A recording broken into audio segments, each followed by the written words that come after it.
Hello everybody, and welcome to the most painful episode of any LP I've ever made in the history of forever, because this was absolutely just painful.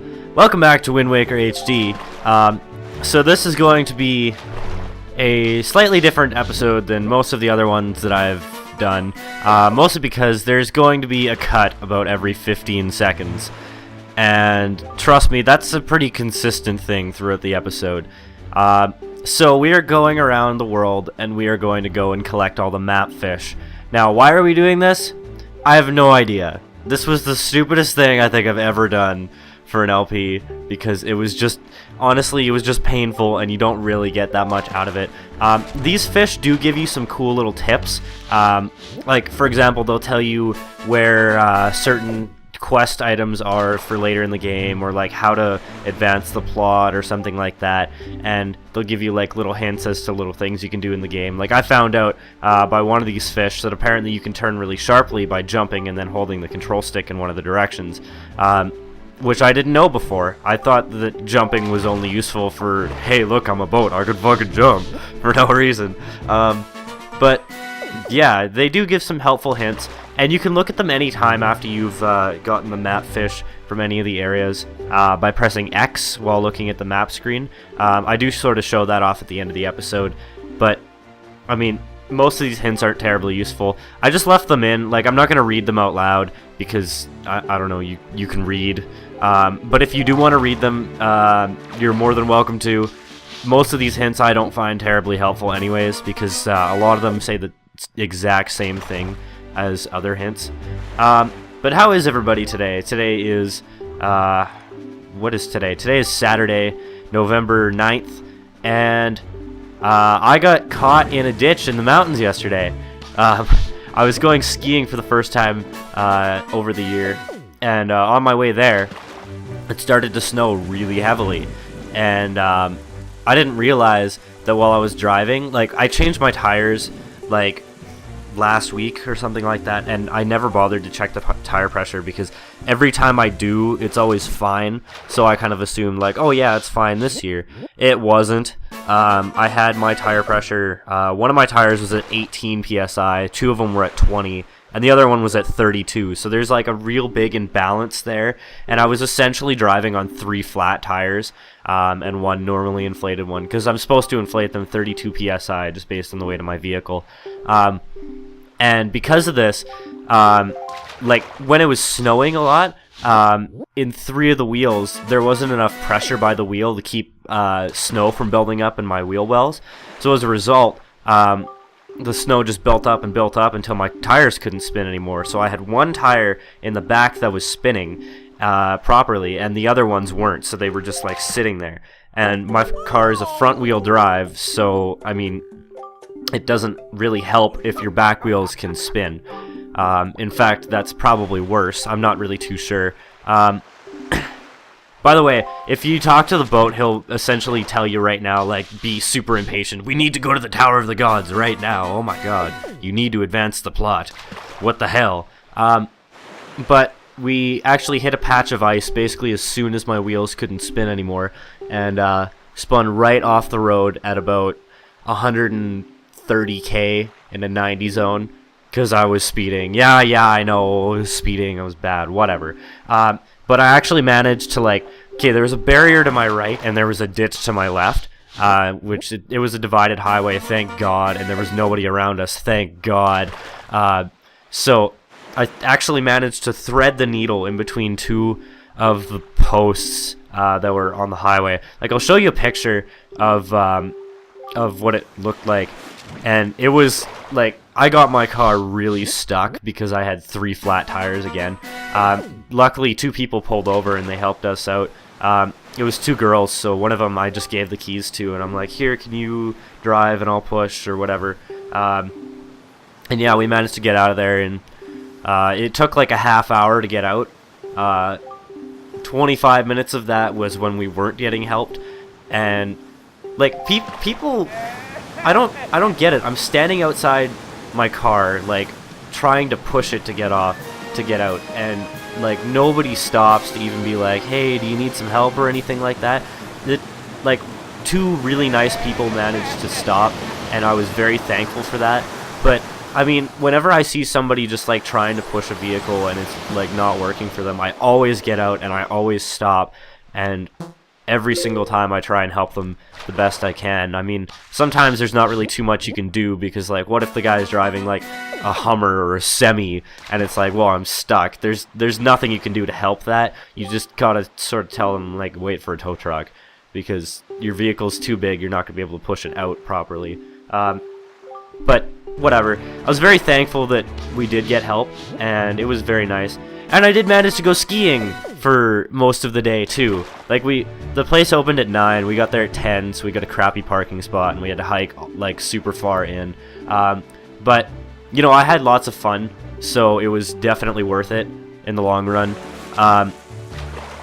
Also, we had to stop at a gas station to fill up my tires like before we could get to the hill, and we didn't realize that my wheel wells were full of snow, because it's like, well, you don't really look at that too much. I mean, it's your wheel wells. It's not really one of those things that you're paying too much attention to.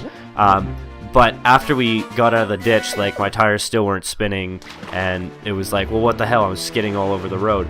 And then we managed to, like, we drove like 55 in a 90 zone with my hazards on all the way to a gas station, which was like 5k away. And then we filled up my tires, like, just because I kind of figured, like, oh, well, I never checked my tire pressure, so that's probably it.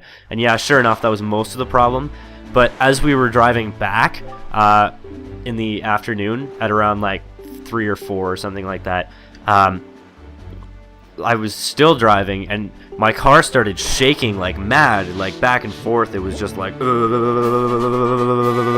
and it was like horrible. It was nauseating, and it was so painful. But we stopped halfway, well, like about halfway on our way back, because we're like, okay, this is not normal, and I'm gonna check out and see like if my lug nuts are tight enough. And then I go and I look at my wheel wells. I'm like, yeah, sure enough, there's a bunch of snow kicked in. So I kick it all out, and like literally there was a pile of snow around each of my wheels that was at least 2 feet high. 2 feet high by like 2 feet wide, and it was just like it was like what an anthill sort of looks like, in that shape, but it was snow. And looked at that and we were like, yeah, that was probably the problem. And then my friend was like, no way, that's totally not the problem. I bet him $10 that it was. Turns out it was, so I got $10, so whatever. It's good for me, it's bad for him, because sometimes the simplest solution is the right one, or something like that. Some kind of old adage or whatever. By the way, I must say that this episode was the most painful thing for me to record ever. So last night I got like 16 hours of sleep because I went skiing, and I just had midterms, and like the night before I got like 4 hours of sleep, and then this whole week I've gotten like 4 hours of sleep because of studying and like other assignments and crap like that. Midterms is the worst time of year, but it's pretty much done now. I only have one more, and it's not until the 25th of November. And there's not a lot of stuff due between now and then, so I mean, it should be okay. But what was I saying? God damn it, now I don't remember what I was saying. Oh yeah, I slept like 16 hours, and then like I woke up groggy as all hell, and my mom's like, oh yeah, by the way, we're going to the hot springs, so bye. And she leaves like as soon as I show up. I'm like, cool, well now I'll have time to record stuff this weekend. And then I get right up, and I didn't even eat breakfast because I didn't think that this would take that long with the swift sale. It took a long time. Like, this episode is just over 18 minutes long. Like, the recording was just over an hour and a half. And, like, I got about 45 minutes in.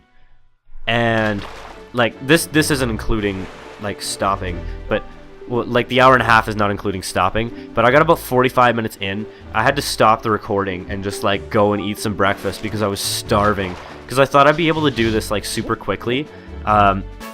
Because of the swift sale, I figured, oh yeah, it'll take like a half hour and I'll be done. Nope, because I forgot that, oh, you have to stop and get bait because your bait bag can't hold enough. And, like, I had to stop and get bait like 4 times. One of which was my fault. Like, most of the times, though, it really wasn't. I don't know. But yeah, it was really painful to record, and then it took like another hour and a half to edit because, I mean, like, it was just sort of a hunt to see what times I had to cut out and what times I didn't. So basically, like, 80% of this episode, I had to cut out.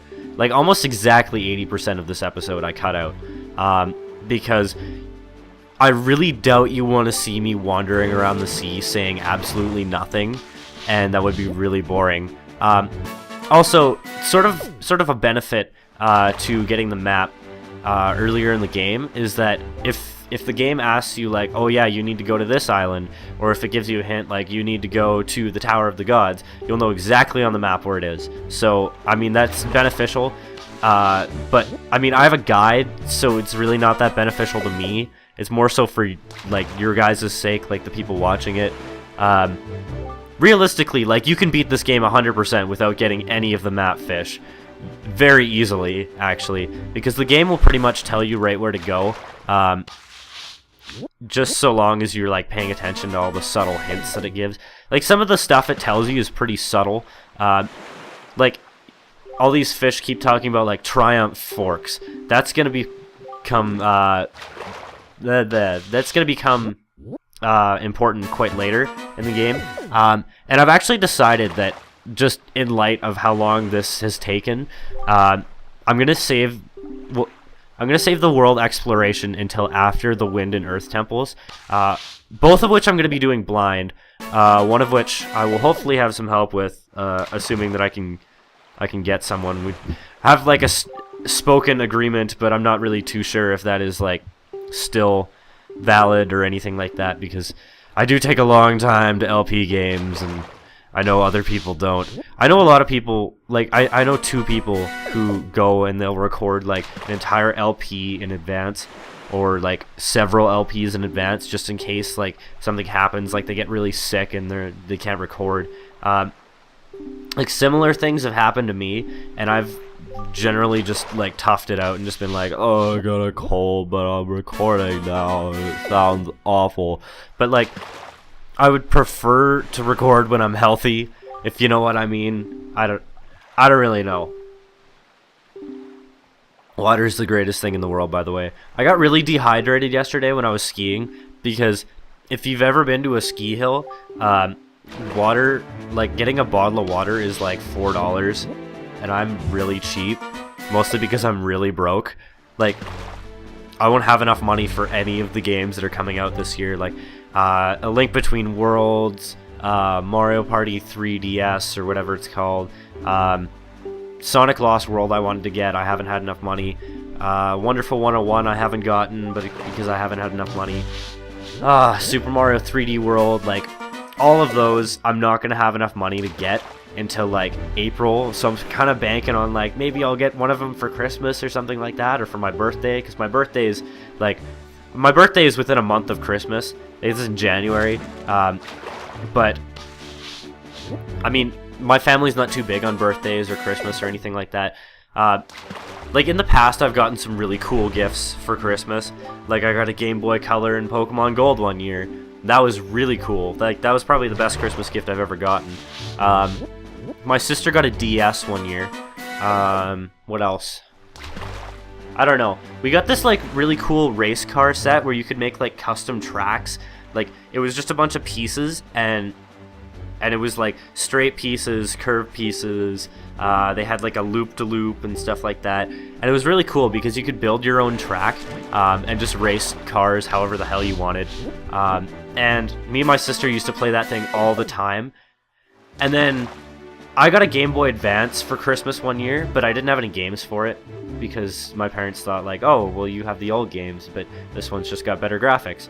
But my sister was a little bit jealous that I got a Game Boy Advance and she didn't. Like, she got this race car set, that really cool race car set that I just talked about.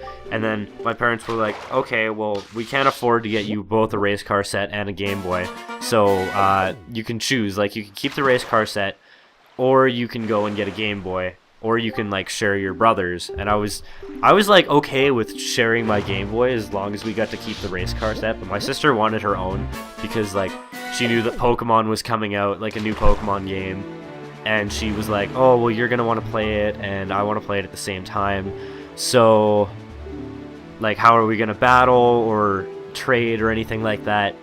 And she was very determined that she wanted her own Game Boy Advance, so she got one. Which, I mean, I got the short end of the stick on that one because it was sort of like something we both had versus something that she had. But you know what? Like, that was me being a selfish kid. Like, looking back, the race car set was cool, but like, I don't know, playing Pokemon with my sister was cooler. And she actually still has her original save file from Pokemon Fire Red to this day, like almost 10-year-old save file. And she's got Pokemon on there that are like all level 100 because she's gone back over the years, and like every once in a while she'll go back and play the game and go and train her Pokemon, beat the Pokemon League, go catch some new ones or something like that. And yeah, like we have a lot of fun with those games. I did something really stupid up here, and oh my god, I just showed it there. Like I tossed bait into the water and the fish didn't catch it. So what do? Target the fish and then throw it again, and the fish doesn't get it again. Now, this is the biggest pain in the ass, is because I ran out of bait, like, right before doing that island, and I went, and I'm just like, oh, well, I only have 3 squares left, I'll just buy 1 thing of bait, and then I'll be good.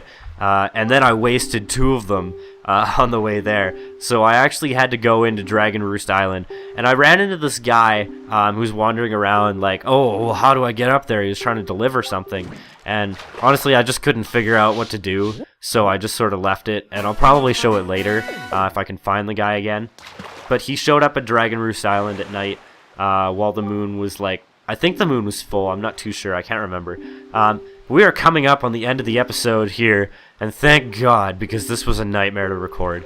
I think this took me like, God, how long did this take me to make? This video probably took me longer to make than any video I've ever made, ever. Because there was so much editing, and there was so much recording, and it was so awful. Like, sometimes I'll do like 3 or 4 episodes, and it'll take like 5 hours to do all of them. This one probably took 5 hours to do by itself. That's just how long it took. But yes, we have the map filled in, and these are all the islands. Sort of something to note is that there were like a bunch of reefs that had a bunch of like eyes on them. There's 6 of them, and they're sort of special. I mean, they have like treasures and stuff like that, and they have pieces of heart. I don't know. We'll be going to all of them eventually, though, like after the Earth and Wind temples. But I think I'm going to call that an episode because that's as much recording as I have done. So I'm kind of forced to. So next time we will go to the Tower of the Gods, and now we will say goodbye by watching the sunrise, and it's so beautiful. Goodbye, and have a wonderful tomorrow. Annoying bird, I am Great Kevdog.